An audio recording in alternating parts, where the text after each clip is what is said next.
पता नहीं डर बस या भय बस या लालच में या तुष्टीकरण के कारण या अज्ञानतावश संविधान की शपथ लेने वाले कुछ सांसद, विधायक, मंत्री और जज बार बार एक झूठ बोलते हैं कि सारे रिलीजन एक समान, सारे मजहब एक समान, वेद पुराण बाइबल कुरान एक समान, गुरुकुल मदरसा एक समान, मजहब नहीं सिखाता आपस में बैर रखना। और चूंकि इन्होंने संविधान की शपथ ले रखा है, इनको बहुत लोग फॉलो करते हैं, सबको लगता है अरे भाई सांसद, विधायक, मंत्री और जज हैं तो जो कह रहे हैं सही कह रहे होंगे। मैं ऐसे लोगों से पूछना चाहता हूं कि क्या सारे जजों की सोच एक जैसी होती है? क्या सारे डॉक्टर एक जैसा सोचते हैं? क्या सारे इंजीनियर एक जैसा सोचते हैं? क्या सारे लेक्चरर और प्रोफेसर एक जैसा सोचते हैं? क्या सारे कलेक्टर और कप्तान एक जैसा सोचते हैं? क्या सारे सांसद, विधायक, मंत्री एक जैसा सोचते हैं? क्या सारे प्रधानमंत्री और सारे राष्ट्रपति एक जैसा सोचते हैं? सारे राज्यपाल एक जैसा सोचते हैं? यदि नहीं तो रिलीजन शुरू करने वाले सबकी सोच कैसे हो सकती है? अरे जब मां के पेट के दो जुड़वा बच्चे एक जैसा नहीं सोचते तो फिर अपना अपना मजहब शुरू करने वाले, अपना अपना रिलीजन शुरू करने वालों की सोच कैसी हो सकती है? और जब रिलीजन शुरू करने वालों की सोच एक जैसी नहीं हो सकती, उनका चरित्र एक जैसा नहीं हो सकता, तो फिर उन्होंने जो किताब लिखी या जो उन्होंने किताब लिखवाई वो सब एक जैसी कैसी हो सकती? लेकिन ये झूठ बार बार परोसा जा रहा है। मैं तो देख रहा हूं संसद में भी झूठ परोसा जाता है, कई बार मैं कोर्ट में भी देखता हूं झूठ परोसा जाता है कि नहीं सारे मजहब एक समान, सारे रिलीजन से एक समान, गुरुकुल मदरसा एक समान, बाइबल कुरान वेद पुराण एक समान। न वेद पुराण पढ़ा न बाइबल कुरान कभी कभार पढ़ा, लेकिन कह रहे नहीं वेद पुराण बाइबल कुरान एक समान है। न कभी खुद गुरुकुल में पढ़े, न कभी खुद मदरसे में पढ़े और कह रहे हैं गुरुकुल मदरसा एक समान है। ये जो झूठ है, पता नहीं ये जानबूझ के है, अनाड़ीपन के कारण है, अज्ञानतावश है, जैसे भी है, लेकिन ये भारत का बहुत नुकसान कर रही है। ऐसे लोगों से मैं हाथ जोड़ के निवेदन कर रहा हूं, ये बोल के कि सारे मजहब एक समान होते हैं, आप गुरु गोविंद सिंह जी का और गुरु तेग बहादुर जी का अपमान कर रहे हैं। जब आप कहते हैं ना सारे रिलीजन एक समान, सारे मजहब एक समान, फिर आप चार साहिबजादों का जो बलिदान है ना उसका अपमान करते हैं। आप बंदा बहादुर सिंह का अपमान करते हैं, आप छत्रपति शिवाजी महाराज का अपमान करते हैं, आप संभाजी महाराज का अपमान करते हैं। जब आप ये कहते हैं सारे मजहब एक समान और वेद पुराण बाइबल कुरान एक समान, तो आप हमारे पूर्वजों का अपमान करते हैं जिन्होंने जजिया दिया, जिन्होंने टैक्स दिया, बहुत अपमान झेला। आप फिर उन लोगों का अपमान करते हैं जिन्होंने अयोध्या में मंदिर बचाने के लिए, काशी मंदिर बचाने के लिए, मथुरा का मंदिर बचाने के लिए, सोमनाथ का मंदिर बचाने के लिए अपना सर्वस्व बलिदान कर दिया। उनका अपमान कर रहे हैं। बंद कर दीजिए ये झूठ बहुत महंगी पड़ने वाली है अगर आप लोगों ने इस चीज को ठीक से नहीं समझा तो। लगातार एक के बाद एक गैलीलियो महान वैज्ञानिक था और गैलीलियो ने केवल इतना कहा था कि पृथ्वी सूर्य के चक्कर लगाती है, जबकि जो रिलीजियस लोग थे वो कह रहे थे नहीं पृथ्वी केंद्र में है, पृथ्वी ब्रह्मांड के केंद्र में है। गैलीलियो ने कहा ना, पृथ्वी सूर्य के चक्कर लगाती है। इसके कारण गैलीलियो जैसे महान वैज्ञानिक को आजीवन कारावास में डाल दिया गया। वो बेचारे कारावास में रहते रहते खत्म हो गए, अंधे हो गए, मर गए। ये हुआ है। और वहीं दूसरी तरफ वेद पुराण उपनिषद भगवत गीता पे आप कितना भी शास्त्रार्थ करिए, कोई फर्क नहीं पड़ता, कोई नहीं जेल भेजने वाला। मैं ऐसे लोग जो कहते हैं वेद पुराण बाइबल कुरान एक समान, सारे मजहब एक समान, मैं उनसे पूछना चाहता हूं, विनम्रता पूर्वक पूछना चाहता हूं, विष्णु पुराण में कहां लिखा हुआ है केवल विष्णु भगवान की पूजा करो और केवल विष्णु पुराण की बात मानोगे तभी स्वर्ग में जाओगे? शिव पुराण में कहां लिखा हुआ है केवल शंकर भगवान ही पूजा योग्य है और शंकर जी की पूजा नहीं करोगे तो नरक में चले जाओगे? दुर्गा सप्तशती में कहां लिखा हुआ है केवल दुर्गा जी की पूजा करो और अगर दुर्गा जी की पूजा नहीं करोगे नरक में चले जाओगे?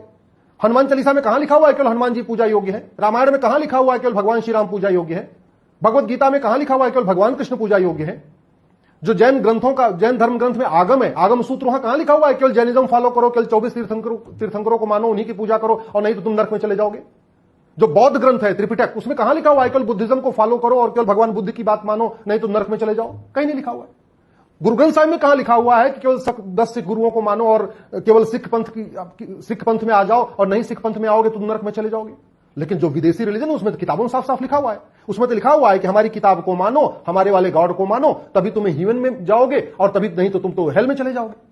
जो विदेशी मजहब की किताब है उसमें तो साफ साफ लिखा हुआ है कि हमारी वाली किताब को मानो, हमारे वाले गॉड की इबादत करो और नहीं करोगे तुम तो जहन्नुम में चले जाओ। इतना सब कुछ स्पष्ट है, लेकिन फिर भी पता नहीं संविधान की शपथ लेने वाले सांसद, विधायक, मंत्री और जज ये लगातार झूठ बोले जा रहे हैं, सारे मजहब एक समान, गुरुकुल मदरसा एक समान और मजहब नहीं सिखाता आपस में बैर रखना। और एक और झूठ, कुछ बात है कि हस्ती मिटती नहीं हमारी। अरे हस्ती की हस्ती मिटी, बस्ती की बस्ती मिट गई। दुर्योधन का ननिहाल गंधार देखते देखते अफगानिस्तान हो गया। राजा भरत का ननिहाल कैके, जहां से माता कैके आई थी, वो पाकिस्तान बन गया। ईस्ट बंगाल बांग्लादेश बन गया। भारत के 9 राज्यों से हस्ती बस्ती मिट गई। भारत के 800 जिलों में से 200 जिलों में हस्ती बस्ती मिट गई। 6000 तहसीलों में से 1500 तहसीलों में हस्ती बस्ती मिट गई। भारत के बॉर्डर पे जो 300 तहसीलें, वहां 300 की डेमोग्राफी बदल गई, वहां से हस्ती बस्ती मिटने वाली है। और फिर भी झूठ परोसे जा रहे, कुछ बात है कि हस्ती मिटती नहीं हमारी, कुछ बात है कि हस्ती मिटती नहीं हमारी। एक बात याद रखिए, अगर ये झूठ अभी भी संविधान की शपथ लेने वालों ने बंद नहीं किया तो 20-25 साल के बाद बहुत भयानक परिणाम आने वाला है। और यह गलतफहमी कि सारे रिलीजन एक समान, सारे मजहब एक समान, हमें पाकिस्तान, अफगानिस्तान, बांग्लादेश बना देगी। अगर हमने इसको ठीक से समझ लिया और उसके हिसाब से हमने वर्ताव शुरू किया और संविधान की शपथ लेने वालों ने इस अंतर को समझ के अपने उसके हिसाब से नियम कानून बनाने शुरू किए और संविधान की शपथ लेने वाले माननीय जजों ने उसके हिसाब से परिणाम देना शुरू किया, फैसला देना शुरू किया, फिर तो भारत अगले 25 साल में सिंगापुर, चीन, जापान जैसा बन जाएगा। और अगर ये गलतफहमी दिमाग में पाल के रखी कि सारे मजहब एक समान, सारे रिलीजन एक समान, तो फिर भारत का वही हाल होगा जो आज पाकिस्तान में है। जैसे पाकिस्तान बर्बादी के हाल पे चला गया, अफगानिस्तान बर्बादी के हाल पे चला गया, बांग्लादेश बर्बादी के हाल पे चला गया। अराजकता है, अलगाववाद है, मजहबी उन्माद है, कट्टरता है, दूसरों का जीना हराम है, दूसरों के धार्मिक स्थानों पर कब्जा हो रहा है, फिर वही हाल भारत में होगा। अरे अगर सारे मजहब एक समान होते हैं तो अफगानिस्तान में तालिबानियों ने भगवान बुद्ध की सबसे बड़ी प्रतिमा को क्यों तोड़ दिया?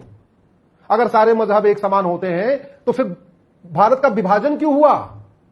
पिछले 2000 साल में भारत के 25 टुकड़े हो चुके हैं और सारे के सारे 25 टुकड़े मजहब के आधार पर हुए, रिलीजन के आधार पर हुए। पिछले 200 साल में भारत के 7 टुकड़े हुए हैं और 7 देश नए बने हैं, 7 टुकड़े हुए, वो भी रिलीजन के आधार पर हुए, मजहब के आधार पर हुए। भारत का विभाजन इसी आधार पर हुआ था, हम पाक हैं, तुम नापाक हो, पाक नापाक एक साथ नहीं रह सकते, इसलिए हमें अलग देश चाहिए। इतना सब कुछ प्रमाण है। कश्मीर में नरसंहार मजहब के आधार पर हुआ, असम में नरसंहार मजहब के आधार पर हुआ, चटगांव नरसंहार मजहब के आधार पर हुआ, ढाका में नरसंहार मजहब के आधार पर हुआ। इसके बाद भी कहें सारे मजहब एक समान होते हैं। अरे और विश्वास नहीं है तो काम करो, जोगेंद्र नाथ मंडल जो पाकिस्तान के प्रथम कानून मंत्री थे, उनका रेजिग्नेशन लेटर पढ़िए जरा। और नहीं करना है, बाबा साहब अंबेडकर की किताब है, उस किताब में उन्होंने साफ साफ लिखा हुआ है, पार्टीशन ऑफ इंडिया, साफ साफ लिखा हुआ है कि सारे मजहब एक समान नहीं होते। तो वैसे आप बाबा साहब अंबेडकर की बात करते हो, उनको माला पहनाते हो, उनकी हर चीज में तारीफ करते हो। अब बाबा साहब कह रहे हैं सारे मजहब एक समान नहीं होते, गुरुकुल मदरसा एक समान नहीं, वेद पुराण, बाइबल कुरान एक समान नहीं होते, और फिर आप उसको मानते नहीं। बाबा साहब के पास तो सब लोग गए थे, हमारे यहां आ जाओ, हमारे खाद्य, हमारे उसमें आ जाओ, हमारे पास आ जाओ। बोले नहीं नहीं, हम तो भारत में रहेंगे, भारत के पंथ को ही मानेंगे। उन्होंने बुद्धिज्म अडॉप्ट कर लिया, जो सनातन धर्म का हिस्सा है, सनातन का पार्ट है। सत्यार्थ प्रकाश में कहीं नहीं लिखा हुआ है कि जो सत्यार्थ प्रकाश को मानेगा वो तो स्वर्ग में जाएगा, जो नहीं मानेगा नरक में चले जाएगा। आर्य समाज में कहीं ऐसा कॉन्सेप्ट नहीं है, सनातन धर्म में कहीं ऐसा कांट नहीं, हिंदुओं में कहीं ऐसा कॉन्सेप्ट नहीं। ब्रह्मा विष्णु महेश की पूजा करो, बालाजी गणेश हनुमान की पूजा करो, तभी तुम्हें स्वर्ग में जाओगे, नहीं जाओगे तो नरक में चले जाओगे। और वैसे भी अगर सारे मजहब एक समान होते हैं, सारे मजहब के ऊपर शास्त्रार्थ की छूट क्यों नहीं है?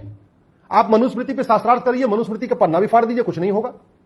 आप रामायण के ऊपर शास्त्रार्थ करिए, रामायण का पन्ना भी फाड़ देते तब भी कुछ नहीं होता। आप भगवत गीता के ऊपर शास्त्रार्थ करते हैं तब भी कुछ नहीं होता। आप आगम के ऊपर तर्क करते हैं तब भी कुछ नहीं होता। आप जो बौद्ध धर्म का त्रिपिटक है उसके ऊपर भी तर्क करते हैं, शास्त्रार्थ करते हैं तब भी कुछ नहीं होता। गुरु ग्रंथ साहिब पे भी आप तर्क करते हैं तो कुछ नहीं होता। लेकिन विदेशी रिलीजन के ऊपर आप तर्क करना छोड़ो, एक बात अगर आपने नहीं मानी तो गैलीलियो के तरीके आजीवन कारावास दे दिया जाता। इतना बड़ा डिफरेंस है, इतना अंतर है। इसके बावजूद खासतौर पर पढ़े लिखे सांसद, विधायक, मंत्री और जज, नेता, अभिनेता, पढ़े लिखे बुद्धिजीवी, पढ़े लिखे पत्रकार, पढ़े लिखे कलमकार लगातार एक झूठ परोसे जा रहे हैं। मजहब नहीं सिखाता आपस में बैर रखना, सारे रिलीजन एक समान, सारे मजहब एक समान, वेद पुराण बाइबल कुरान एक समान, गुरुकुल मदरसा एक समान। अरे भैया, अगर सारे रिलीजन एक समान है तब तो सारे मजहब में डॉक्टर इंजीनियर को आतंकवादी बनना चाहिए। मैं तो ये पूछ रहा हूं, हिंदुज्म, जैनिज्म, बुद्धिज्म फॉलो करने वाले डॉक्टर इंजीनियर आतंकवादी क्यों नहीं बनते? हिंदुज्म, जैनिज्म, बुद्धिज्म फॉलो करने वाले प्रोफेसर डॉक्टर ये आतंकवादी क्यों नहीं बनते? लेक्चरर आतंकवादी क्यों नहीं बनते? इतना सब कुछ है, इसके बावजूद ये गलतफहमी अब या तो ये अनाड़ीपन के कारण है, या तो ये किसी डर में है, या तो ये किसी भय के कारण ऐसे स्टेटमेंट दिए जा रहे हैं, या किसी लालच में स्टेटमेंट दिए जा रहे हैं, और या तो पढ़ाई नहीं। वैसे भी एक बात मैं इसमें मानता हूं, आदमी का जैसा चश्मा होता है उसको पूरी दुनिया ऐसी दिखती है। इसमें मैं ये नहीं कह सकता सब लोग डर में है, सब लोग भय में। ऐसा भी हो सकता है क्योंकि जो सनातन धर्म को फॉलो करता है उसका चश्मा ऐसा, उसको लगता है सब सनातनी है। जैन धर्म को फॉलो करने वालों को लगता है सब जैनिज्म ही जैसा सोचेंगे, जैसा जैन ग्रंथों में लिखा वैसा ही सोचेंगे। बौद्ध धर्म फॉलो करने वालों को कहते नहीं जैसा अपना चश्मा होता है ऐसी पूरी दुनिया दिखाई पड़ती है, लेकिन ऐसा है नहीं, पूरी दुनिया एक होती नहीं है। चश्मा आपका ऐसा इसलिए आपको दिख रहा है, लेकिन होती नहीं पूरी दुनिया। मैं हाथ जोड़ के निवेदन कर रहा हूं, खासतौर पर सांसद, विधायक, मंत्री और जज संविधान शपथ लेने वाले, ऐसे स्टेटमेंट, गलत स्टेटमेंट आप मत दीजिए, नहीं तो भारत बर्बादी की तरफ चला जाएगा।